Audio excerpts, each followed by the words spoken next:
ንፋሱ ባይነፍስ ባይታይ ደመና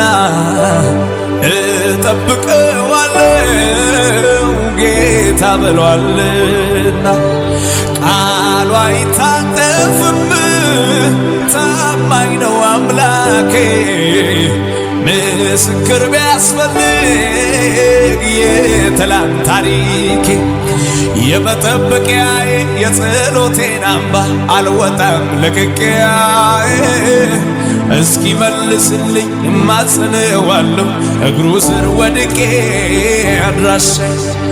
አድራሻዬ መስቀሉ ስር ነው አድራሻዬ መስቀሉ ስር ነው አድራሻዬ መገኛዬ መዳኛዬ መቀበያዬ መስቀሉ ስር ነው። እጆቻችሁን ከፍ አድርጉ። ንፋሱ ባይነፍስ ባይታይ ደመና እጠብቀዋለሁ ጌታ ብሏልና